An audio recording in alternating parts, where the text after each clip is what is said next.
عليكم ورحمة الله وبركاته. الحمد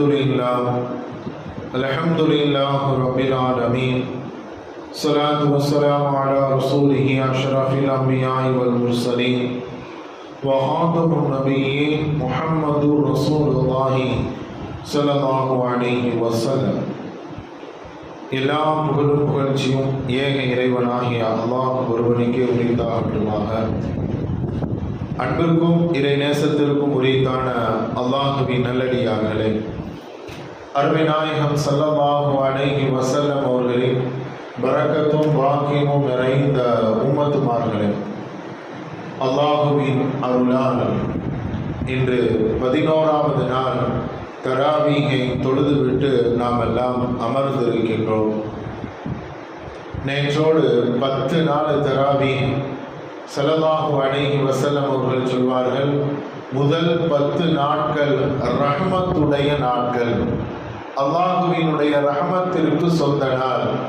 நடு 10 நாட்கள் மக்ஃபிரத்திற்கு சொந்தமான நாட்கள் என்று ஸல்லல்லாஹு அலைஹி வஸல்லம் அவர்கள் சொல்வார்கள். அந்த வகையில் இன்றைய நாள் 11வது நாள், நடு பகுதியினுடைய துவக்க நாளில் நாம் அமர்ந்திருக்கின்றோம். இன்று நாளில் அதிகமாக நாம் ஓதும் பொழுது அல்லாஹும்ம ஃபிர் லனா துனூபனா வ ஹதாயானா குல்லஹா யா ரப்பல் ஆலமீன். யா அல்லாஹ், எங்களுடைய எல்லா பாவங்களையும் பிழை பொறுத்தருள்வாயாக என்ற துவாவை அதிகமாக எல்லா நாட்களிலேயும் ஓத வேண்டும். நாம் ஓதிக்கொண்டுதான் இருக்கின்றோம். குறிப்பாக இன்றைய இந்த 10 நாட்களில் அல்லாஹ்விடத்திலே அதிகம் நாம் இறை அஞ்சாட கடமைப்பட்டு இருக்கின்றோம். நம்முடைய பாவத்திற்காக வல்ல நாயன் நம்முடைய பாவங்களை எல்லாம் இந்த மக்ஃபிரத்துடைய 10 நாட்களில் மன்னித்து நரக விடுதலை பெற்ற நன்மக்கள் கூட்டத்தில் ரப்புல் ஆலமீன் நம் அனைவரையும் சேர்ந்து அருள் புரிவானாக. அன்பிற்குரித்தான அல்லாஹ்வின் நல்லடியார்களே, இன்று ஓதப்பட்ட இறை வசனங்கள், அல் குர்ஆன் பொதுவாகவே பல்வேறு செய்திகளை கலந்து மனித உலகத்திற்கு சொல்லிக்கொண்டே இருக்கும். குறிப்பாக வாழ்வாதாரமான விஷயங்களை அதிகம் இஸ்லாம் வலியுறுத்தும். அந்த வாழ்வாதாரம் சரி நிலையில் இருக்கும் பொழுதுதான் ஒரு மனிதனுடைய எல்லா நிலையும் சரியாகும் என்பதனால் அவ்வப்போது வாழ்வியல் வழிகாட்டி அல் குர்ஆன் அதிகமான செய்தியை மனித உலகத்திற்கு சொல்லித் தருகிறது. அதில் குறிப்பாக பல்வேறு செய்திகள் இன்று ஓதப்பட்டது. நபிமார்களினுடைய வரலாறுகள் சொல்லப்பட்டது. அந்தந்த கூட்டத்தார்களுக்கு நபிமார்கள் அனுப்பப்பட்டார்கள், அவர்கள் பொய்ப்பித்தார்கள், அவர்களை இறை மறுத்தார்கள், இறை தூதரை நிராகரித்தார்கள், கடைசியில் அழிவதான் செஞ்சிட்டாங்க. நாம் செய்கின்ற கெடுதிகளும் மறுப்புகளும் இறைவனுக்கு ஒரு பெரிய பிரதிபலிப்பை ஏற்படுத்தாது. அதனால தண்டனை அனுபவிப்பது நிச்சயமாக நாம் தான். அதை பல்வேறு விதமாக அல் குர்ஆன் இன்று நமக்கு சுட்டி காட்டியது.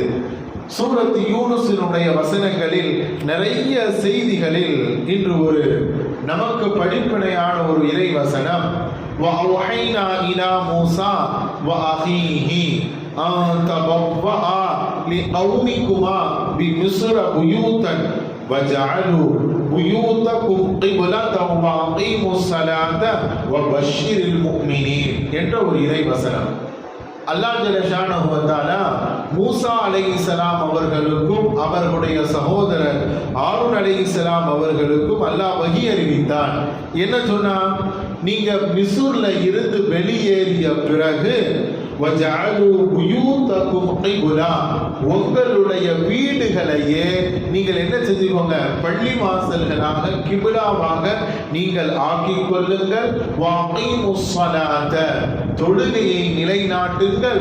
வபஷ்ஷிரில் முஃமினீன், நீங்கள் தான் வெற்றியாளர்கள், சோபனம் சொல்லப்பட்ட நற்செய்தி சொல்லப்பட்ட சொர்க்கத்திற்கு தகுதியுடையவர்கள் என்று அல்லாஹ் ஜல்லஷானஹு வ தஆலா ஒரு இறை வசனத்தை சுட்டி காட்டுகின்றார். அன்பிற்குரித்தான அல்லாஹ்வின் நல்லடியார்களே, இந்த ஆயத்திற்கு கீழ் ஸல்லல்லாஹு அலைஹி வஸல்லம் அவர்கள் ஒரு ஹதீஸை நமக்கு ஞாபகப்படுத்துவார்கள்.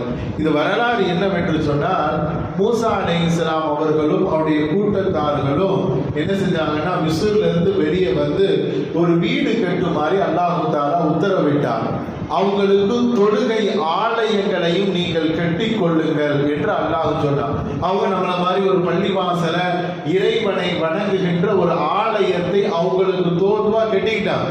ஆனா கெட்டின பிறகு ஃபிரௌனும் அந்த எதிரிகளும் என்ன செஞ்சாங்கன்னா, இந்த ஆலயத்துல தானே நீங்க இறைவனை வணங்குறீங்கன்னு சொல்லி இந்த ஆலயத்தை எல்லாம் தரை மட்டமா ஆக்கிட்டாங்க. அப்போ அவங்களுக்கு வணங்குறதுக்கு எந்த ஒரு இடமும் இல்லை.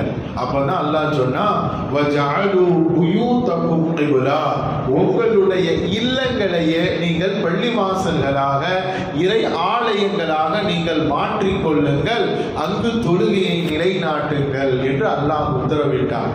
அன்பிற்குரியதான அல்லாஹ்வின் நல்லடியார்களே, இந்த வசனம் நமக்கு படிப்பினைக்குரியது. நாம மூசா அலைஹிஸ்ஸலாம் அவருடைய கூட்டத்தார்களுக்கு சொன்னாலும் அல் குர்ஆன் நம்மை பார்த்து பேசுகிறது. உங்களுடைய இல்லங்களும் பள்ளி வாசல்களாக ஆகட்டும். நம்முடைய இல்லமும் என்ன செஞ்சிடணும், அல்லாஹ்வை வணங்கக்கூடிய இல்லமாக மாற வேண்டும். ஸல்லல்லாஹு அலைஹி வஸல்லம் இன்னொரு ஹதீஸ் இருக்குது, நான் வீடுகளில் தொழக்கூடிய மக்களினுடைய அந்த வீடுகளை விறகுகள் வைத்து எரிக்க நான் ஆசைப்படுகிறேன் என்ற ஹதீஸ் நமக்கு உணர்த்தி காட்டுகிறது. இங்கு பார்த்தால் இல்லங்களை பள்ளிவாசல்களாக ஆக்குங்கள். ஸல்லல்லாஹு அலைஹி வஸல்லம் ஒரு ஹதீஸ் சொல்லுது, பள்ளிவாசல்கள் இல்லாமல் வீட்டுல யாரெல்லாம் தொழுதுகிறார்களோ அவங்களுடைய வீடுகளை எரிக்க நான் முற்படுகிறேன். இந்த இரண்டும் மாறுபடுகிறது என்றால் பெருமக்கள் சொல்லித் தருகிறார்கள், நம்முடைய இல்லங்கள் பள்ளிவாசலாக ஆக வேண்டும் என்பது உண்மைதான். எப்படி என்றால், பரதான தொழுகைக்கு நம்ம பள்ளிவாசலுக்கு வந்துடணும். ஸல்லல்லாஹு அலைஹி வஸல்லம் ஒவ்வொரு நேர தொழுகைக்கும் பள்ளிவாசலுக்கு வந்துருவாங்க. தன்னுடைய கடைசி காலங்களில் சிந்தித்து பாருங்கள், தன்னுடைய தோழர்களினுடைய 2 தோள் புஜத்திலையும் கையை போட்டுக்கிட்டு கால கூட எட்டி எடுத்து வைக்க முடியாத நேரங்களில் கோடு போட்டுக்கிட்டே ஸல்லல்லாஹு அலைஹி வஸல்லம் பள்ளிவாசலுக்கு வந்ததா ஹதீஸ் இருக்கு. நடக்க முடியாமல் தள்ளாடுகின்ற அந்த வயதில் இழுத்து கொண்டே பள்ளிவாசலுக்கு வந்தாங்க.